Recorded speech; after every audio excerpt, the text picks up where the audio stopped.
শুভ সকাল বন্ধুরা, কেমন আছো তোমরা সবাই? আশা করি যে যেখানেই আছো ভালো আছো, সুস্থ আছো। আমরাও কিন্তু বেশ ভালো আছি। সকালবেলা তোমাদের দাদাভাই ডিউটিতে বেরোনোর পরে আমি কিন্তু এখন পুচুকে খাওয়াবো হচ্ছে দুধ। আর সকালবেলা ও মানে ঘুম থেকে উঠে কিন্তু ওকে ব্রেস্ট ফিডিংই করাই। আর তারপরে কিন্তু দেখো এখন ফর্মুলা মিল্ক দেবো আমি। এখন বাজতে চললো হচ্ছে ঘড়ির কাঁটা 6:30 মতন। আর আমার কিন্তু এখনও বিছানা গোছানো হয়নি, কিছুই করা হয়নি। তো ওকে আগে খাইয়ে দিই, তারপরে গিয়ে আমি বাকি কাজকর্মগুলো সারবো। তো দেখতেই পাচ্ছ বিছানার কি অবস্থা সারা ঘরটার। তো এটা রোজকার দিনই হয়, তারপরে গিয়ে আমাকে গোছাতে হয় নিচে এরকম। মানে সকালবেলা খুব তাড়াহুড়ো থাকে, জানোই তো যে তোমার দাদাভাই ডিউটি যায় কত সকালে। আর অনেকে জিজ্ঞেস করেছো যে দিদিভাই তুমি ঘর মোছো না? তো দেখো ওই যে দেবযানী দিদিভাই, তো দেখো আমি ঘর মুছি না, এই যে কাজের মাসি একজন আছে উনি আর কি সকালবেলা এসে রোজ ঘরটা মুছে দেয়। আর বাসন যা আর কি হয়, বাসনটা আমাদের একটু বেশিই হয়, বাসনটা মেজে দেয় আর উঠোনটা ঝাঁট দিয়ে দেয়। এই আর কি কাজগুলো করে দেয়, 3টে কাজ। তো উনিই কিন্তু রোজ সকালবেলা পরিষ্কার করে ঘরটার মুছে দেয় এই যে। আর আমার কিন্তু এখনও বিছানা গোছানো হয়নি, আমি বিছানাটা গোছাচ্ছিলাম। তো চলো আমি বিছানাটা গুছিয়ে নিই, তারপর বাকি কথা তোমাদের সাথে শেয়ার করব। পুজো সোনাকে আমি বিছানায় ঘুম পাড়ালেও ওর কিন্তু কাঁথা আমি মেলে তারপর ওকে ঘুম পাড়ে। আর দেখো এই কাঁথাটা বেশ সুন্দর, তাই না? তো এই কাঁথাগুলো কিন্তু আমার জেঠি সেলাই করে দিয়েছিল। আর দেখো এই যে ওর বালিশটা আমি এখন বাস্কেটের মধ্যে রেখে দিলাম। আর এই দেখো পায়ের মলটা এখানে খুলে পড়ে রয়েছে। মানে ওকে আমি যতই পরাই না কেন ও দিনের মধ্যে 4-5 বার কিন্তু এগুলো খুলে ফেলে, জানি না কি করে খুলে ফেলে। তো এরকম দুষ্টুমিটা চলতেই থাকে ওর। এই দেখো আমার কিন্তু বিছানা গোছানো কমপ্লিট হয়ে গেছে। আর পুরো ঘরটাই আমি এখন গুছিয়ে নিয়েছি। আর পুচুকেও দেখো টুপি পরিয়ে দিয়েছি, সকালবেলা যেহেতু ঠান্ডা। তো এই দেখো ফাইনাল ঘরের লুকটা একবার দেখে নাও। তো দেখো এখন খেলা করছে আর হাসছে দেখো সকালবেলা। আর এরকমভাবে মানে কোলে আসার জন্য এরকম করছে। তো দেখো এই যে এই খেলনাটা হচ্ছে ওর খুবই প্রিয়, তো এর সাথে খেলা করবে, হাসবে। তো এই খেলনাটা সেই আমি প্রথমবার ওকে কিনে দিয়েছিলাম। আমি কিন্তু ঘুম থেকে উঠে সবার প্রথম পুচুকে আগে ফ্রেশ করিয়ে দিয়ে খাইয়ে দাইয়ে দিই, তারপর বাকি কাজগুলো সারি। নয়তো অন্য কাজগুলো করতে গেলে ওকে আমার খাওয়াতে অনেকটা দেরি হয়ে যায়, ওই জন্য আগে ওর কাজটাই সেরে নিই। তারপর আমি চলে এসেছিলাম ফুল তুলতে। তো ঠাকুরের জন্য কিন্তু আমি ফুল তুলেও নিয়েছিলাম। আর দেখো এই যে জুতোটা দেখতে পাচ্ছি, এই জুতোটা জানো তো গতকাল কিনেছিলাম বাড়িতে পরার জন্য আর কি, আর জলেও ভেজানো যাবে ওই জন্যই নিয়েছিলাম। আর পিঙ্ক কালার দেখে নিয়েছিলাম। আর দেখো এই যে সকালবেলা আজকে কি খাবো শেয়ার করি। তো দেখো এই যে এখানে মুড়ি আর তরকারি নিয়েছি, আর নিয়েছি সাথে কাঁচা লঙ্কা, শসা আর গাজর।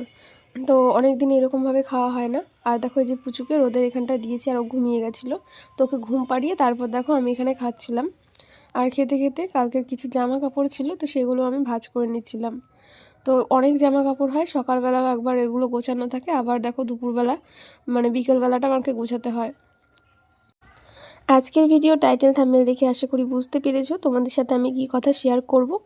তো তোমরা অনেকেই জানো আমার পুচু সোনার কিন্তু মুখে প্রসাদ হয়ে গেছে, মানে যেটা অন্নপ্রাশন হয়। তো ওকে কিন্তু আমি ঠাকুরবাড়ি থেকে ভোগ এনে দিয়ে দিয়েছিলাম। আর তখন কিন্তু কোনো অনুষ্ঠান করা হয়নি, মানে বাড়িতে সেরকম আত্মীয় স্বজন বা লোকজনকে আমাদের বলা হয়নি। তো বলেছিলাম যে সেই অনুষ্ঠানটা একটু পরে করব, মানে কয়েক মাস পরে, পুচু একটুখানি বড় হলে। আর তখন আপাতত আমাদের মানে 6 মাসও কিন্তু পুচুর কমপ্লিট হয়নি পুরোপুরি। তখন কিন্তু ওর মানে 4.5 মাসের মতন চলছিল, মাস গুনতিতে হয়তো 6 মাসে পড়েছে, ওইভাবে আর কি নিয়ম এই বাড়ির, তাই জন্য মুখে প্রসাদ দেওয়া হয়েছিল। আর এমনিতে জানুয়ারির 7 তারিখে ওর কিন্তু 6 মাস পুরোপুরি কমপ্লিট হয়ে গেছে। তো ওই জন্যই ভাবছি যে সামনের মাসে ওকে অনুষ্ঠানটা করা হবে আর কি। তো নিয়ম তো আগেই মানে সারা হয়ে গেছিলো, তো এবার নিয়ম বা ডেট দেখে কোনো কিছু না, এমনি একটা রবিবার দেখে তো অনুষ্ঠানটা করা হবে, তাহলে তোমার দাদাভাই আর কি বাড়ি থাকতে পারবে। তারপরে দেখো আমি কিন্তু জামা কাপড় সব মেলে দিয়েছিলাম কেচে ধুয়ে। আর পুচু দেখো রোদ উঠে গেছিলো, তো ওকে মোটা যে সোয়েটারটা ছিল ওটা খুলে পাতলা একটা মানে সোয়েটারের মতন যে গেঞ্জিগুলো হয় পরিয়ে দিয়েছিলাম। আর দেখো আজকে কী কী রান্না করছি, এখানে এনেছে হচ্ছে পাবদা মাছ। তো পাবদা মাছ রান্না করব, তো দেখি সর্ষে দিয়ে করব পাবদা। এই দেখো আমার মোটামুটি হয়ে এসছে তরকারিটা। তো এই দেখো ফাইনাল লুক। তো কীরকম লাগছে অবশ্যই বলো। আর এখানটা দেখো ভাত করছিলাম। আর তারপর আমি স্নান সেরে ঠাকুর পুজোও কিন্তু করে নিয়েছি, তারপরে দেখো বসেছিলাম খেতে। তোমার রান্না বান্না কী করেছি আজকে চলো দেখাই। এখানে মুসুর ডাল করেছিলাম, লাউ দিয়ে একটু ঘন করেই করেছিলাম। এখানে পুঁই পাতার বড়া করেছি, আলু সেদ্ধ, আর ওখানটা হচ্ছে পাবদা মাছ। তো এই আর কি রান্না বান্না। আর তারপরে দেখো পুচুকে এখানটায় চুল বেঁধে দিয়েছিলাম একটা ঝুঁটি। আজকে কিন্তু পুচুর প্রথমবার চুল বাঁধলাম, তো আমার পুচুর মাথায় কিন্তু চুল অনেকটাই কম, এখনও ওকে মানে একবারও চুল আমরা কাটাইনি। আর তোমাদের দাদাভাই একটু তাড়াতাড়ি চলে এসেছিলো, তোমাদেরকে বলা হয়নি। তোমার দাদাভাই আমাকে না বলেই হঠাৎ করে চলে এসেছিলো হচ্ছে বিকেল 3টের সময়। বিকেল বলবো না, দুপুর 3টেই বললাম, কারণ তখনও আমার খাওয়া হয়নি, তো একসাথেই খেয়েছি তারপরে দুজনে মিলে। তো আর কি ট্রেনে ছিল, আমাকে বলছিল যে ও ডিউটির ওখানটায়। তো মাঝে মধ্যেই কিন্তু যেদিন তাড়াতাড়ি হয় আমাকে অনেক সময় বলে না, তাড়াতাড়ি করে চলে আসে। তারপর দেখো পুচুকে এখানে ঘুম পাড়িয়েছি খাটে, আর মশারিও দিয়ে দিয়েছি, যেহেতু একটু বেলা হলে না মশা চলে আসে ঘরে, ওই জন্য। তারপর আমি এসেছিলাম বাইরে, আর একটু নেল পালিশ পরে নিয়েছিলাম, আর একটুখানি বসেও ছিলাম। তো জামা কাপড়গুলো কিন্তু এখনও তোলা হয়নি, হালকা একটু ভেজা রয়েছে, মোটা মোটা যে কাঁথাগুলো রয়েছে প্রচুর, তো সেগুলো। তো আমি নেল পালিশ পরে একবারে জামা কাপড়গুলো ভাঁজ করে ঘরে নিয়ে যাব। আর তারপরে দেখো সন্ধে কিন্তু হয়ে গেছিলো, আর সন্ধেবেলা আমি কিন্তু এখানে সন্ধেও দিয়ে নিয়েছি ঘরে, তোমরা দেখতেই পাচ্ছ। আর দেখো এটা হচ্ছে বাইরে। তো সন্ধেবেলায় এই ফোনটা দিয়ে আর কি ভিডিও ক্লিপটা তুলেছিলাম, তো গোলাপটা কত সুন্দর লাগছে বলো। আর এই দেখো এটা হচ্ছে আমাদের কাটা মুকুট, আর চারিদিকটা পুরো দেখো ওরকম অন্ধকার হয়ে গেছে, তো বাইরের লাইটটাও জ্বালিয়ে দিয়েছিলাম, আর আকাশটা এরকম ঘন কালো লাগছে। আর এই দেখো তারপর এখানটা রয়েছে পুচু, তো ঘুম থেকে উঠে পড়েছিল, ওকে সোয়েটার আমি পরিয়ে দিয়েছিলাম। আর দেখো এরকমভাবে চুপচাপ রয়েছিল, তো একটুখানি কাজ ছিল, তো ওকে নিয়ে আবার অনেকটা সময় ছিলাম। তারপর তোমার দাদাভাই পুচুকে রেখেছে, আর আমি এখন চলে এসেছি ঘুগনি বানাবো।